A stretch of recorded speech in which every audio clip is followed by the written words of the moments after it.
Josiah Antonio from ABS-CBN News, my question.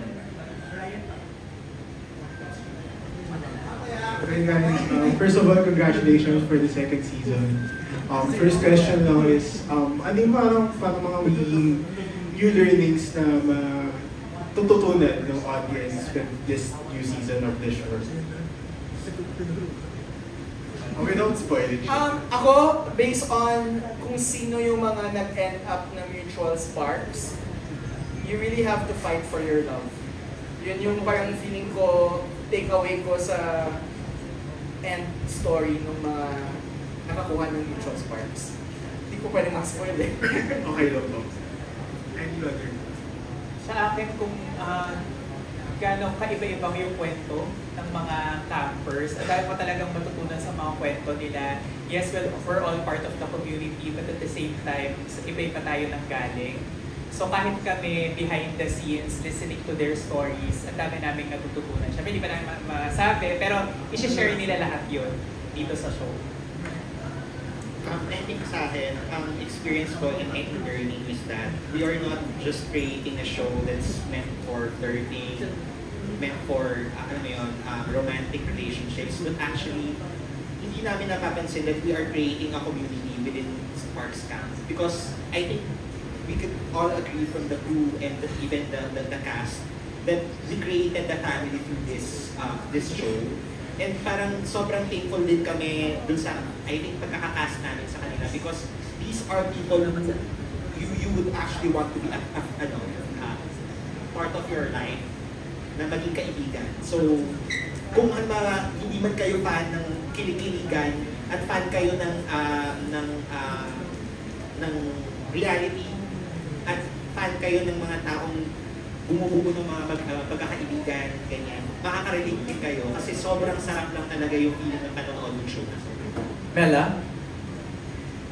Ako, lagi kong babalikan yung value of openness because I guess doon nag-start yung connection ng bawat camper sa isa't isa.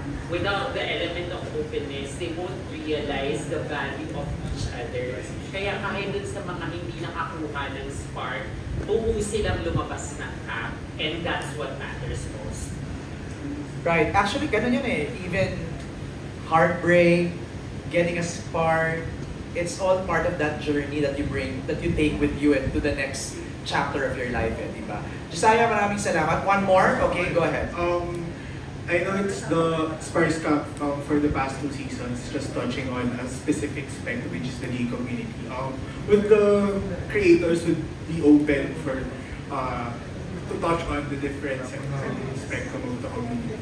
And if on the top of your head, ano yung community needs to touch on? Thank you. Definitely, napag-usapan naman yan season 1 pa lang. Like Mela and I were talking na ang ganda siguro pag member ng bisexual community. Diba? Kasi pwede gender fluidity, madidiscuss mo, lesbians, trans. So kumbaga, simula pa lang to. And then baby steps. And then hopefully, diba, parang matatakal din namin yung ibang communities. Thank you, Josiah. Okay, so we're kind of running out of time. So we're giving the next few members of the press ng one question each na lang po muna daw. Let's call in Renmar, Narty of Kapamilya on demand. Hi, Renmar. Hello po. Ikaw pala yan. Nice to see you. Magandang gabi po and congrats po sa season 2 po ng Spark Camp. Tanong ko lang po, ano po yung naging takeaways niyo po on making this Spark Camp season 2 po? I think this is a new experience for me personally since I am more trained on screenwriting for film. So in a way, nalaman ko na parang siya, yung mga, actually ina-affirm niya na yung mga sinusulat na pelikula namin ay aligned sa katotohanan. So, and in a way, yung mga learnings ko rin in terms of sa storytelling sa film, na-apply ko when I actually edit the whole narrative. Kasi yun, parang I see these people as the main characters of the story that I'm trying to tell. So, in a way, nakaka-excite na makikitang mag-unfold yung mga kwento ng mga campers na to and kumbaga get the ending that they deserve basically. Kasi yun naman yung magiging train or yung track ng journeys nitong mga campers na to na parang which is weird kasi nagpo-fall into place lahat ng mga nagpo-fall into place lahat ng mga bagay sa kanila hanggang sa dulo. Tapos ma-realize mo, oo nga no, yun yung deserve yung ending. Oo nga, masaya yun. Or sabi ko, oo nga, siguro kung may malungkot man, malungkot yun, pero it's for the better. Parang ang ganda na nag-fall into place lahat and it's very poetic and very cinematic in that sense. So yun, I think yung isa sa mga realizations ko after going through this show. Let's ask Bella. Your takeaway, Bella. The show is worth fighting for. The show is worth standing for. The show is worth dying for. Akala ko talaga hindi ako makakauwi. But the moment that I got back to the Philippines, doon ko nakita yung puso ng show. That it's really more than just a reality show, but it's a show that showcases queerness at its finest. The vulnerability of a queer person, the beauty of a queer person, the fight of a queer person, the stories of different queer people. Kaya sana patuloy natin suportahan lahat ng queer content. And at this point, Sparks Cancer could do. Directed wants to say something? Ako naman in directing a reality show or in producing a reality show, since I've done other reality shows in the past, parang medyo na-confirm lang yung matagal ko nang iniisip na kahit ano pa yung format or kahit ano pa yung mga surprises or pasabog na iniisip nyo, what really matters is kung sino yung cast. Kung right yung mix ng cast, personalities, okay, then manonood na lang kami at things will happen. Thank you, Directed. Thank you, Renmar. Maraming salamat. Kapamilya Universe, Ivor Bermejo. Hello po. May question please. Since na-share nyo kayo na parang na-wintang kayo sa mga na-share nila sa Sparks Count Season 2, sa inyo po, sino po yung pinaka-unique na na-share na stories and personality sa Sparks Count Season 2? Pinaka-dawindang o pinaka-unique? Yeah, parehas po. So mag-name sila ng camper. Okay. Would that spoil something? Di naman? Okay, alright. So, go ahead, Directed. Pinaka-nawinda. Universe. Pinaka... So, universe and... sige. Universe. At yung isa pinaka-unique. EJ. EJ. Patrick? Nawindang si Martin. Okay. Tapos Pinaka-unique? EJ din. Okay. Si EJ. Hyro? Pinaka-nawindang, oh my God. I think I'd say Universe. And unique? I think pinaka-unique for me was Kyle. Kyle. Alright. Bella? Ako pinaka-nawindang KZ. At pinaka-unique Kyle. Kyle. Okay. Feeling ko kasi they cannot expound on it because they might spoil, you know? Kasi they'll explain why, di ba? So, okay lang yan, Ivor, no? Na hanggang dun lang muna.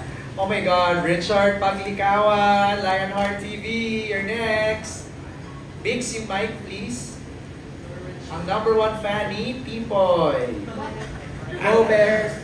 Ayun, congratulations sa Sparks Camp. Actually, marami doon sa mga friends ko nagsasabi na parang ito yung diversity na kinakall namin ko. Congratulations. Because I read your post. Actually, sabi ko kay Directed, mag-audition sa ito. Totoo! May dumating eh. So, May dumating. May hindi kan bigla eh. and so, congratulations. Sana all. Ang ganda ng set lang. Ang question ko na lang kasi parang ang ganda-ganda kasi ng show. Is there a possibility na parang malagay ito sa platform na mas maraming audience yung makakita, like free TV? I think, as of now, yes, hindi lang namin pwedeng sabihin. Ayan na, Richard! Yes. Ay, may plans na. Actually, may reason kung bakit kailangan 45 minutes or 40 minutes na yung show. Oo, kasi may commercial na. Baka prime time bida pa to.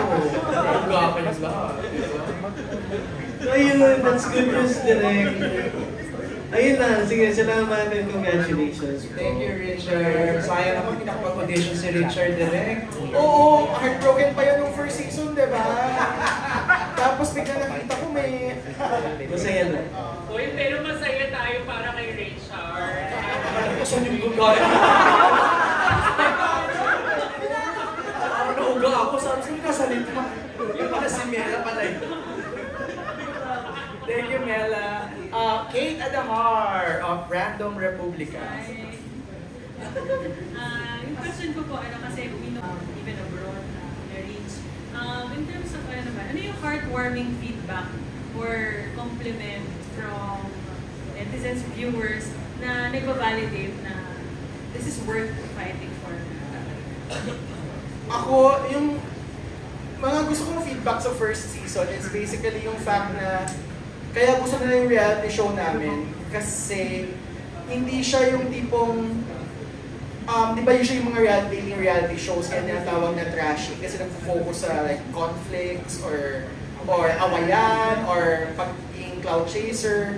They appreciated yung segment namin na Moment of Truth with Mother Mela kasi nakikilala nila yung mga individual stories ng bawat campers at naging tao siya. Kumbaga, every time I have friends or na straight na mga titas or mga babae na nalaman ko nanonood ng show at kinikilig, sobrang na-affirm yung belief ko sa show kasi ibig sabihin nun, wala na sa kanila yung gender, identity, para sa kanila mga taong nagmamahalan at naglalagyan na to at kinikilig ko. Ganda. Patrick, for me, kapag may nakakarinig ako lagi ng feedback na I feel seen, yun, parang yun talaga yung aim namin with this show, di ba? Na parang sana kapag may nanonood, nakikita nila yung sarili nila doon and nakaka-relate sila sa mga campers. Kahit no season 1 palagi namin sinasabi, ito yung show na sana meron tayo ng bata tayo, na napanood natin sila, ganyan, di ba? And sana you feel less alone because of this show. Nagkikinig ko sa mga Tito Gays. Tapos, I think yung isa sa mga na-antig din ako na feedback was when someone told me na ang tapang ng show. Kasi, aside from the romantic and the part in the reality call, ang laki-laki ng aspect of conversations na ka-craft niya. Kasi, of course, Mela, ang daming ipinapasok at ipinumukas ni Mela na conversations based on the experiences ng mga campers. So, ang daming mga issue ng LGBT, ang issue ng mga ng lipunan, issue ng, issue sa pamilya na nabubukas at kumbaga napag-uusapan na usually hindi natin ito pinag-uusapan kahit sa circle natin. And dahil sobrang napaparamdam nung setup ng show and I think na Mela, dun sa mga campers na okay itong pag-usapan at safe tayo at we will understand each other. Mas nagiging bukas yung ganong klaseng conversation and mas na-share natin siya yung the greater public. So I think that's one of the big services, big services of Sparks Camp na hindi lang to landian, may pinanggagalingan lahat ng kwento at may halaga. So, alright. Bella? Ako naman on my end, one special moment was when I asked my classmates here in Madrid to watch it. I'm the only queer person in my class and I told them about my background.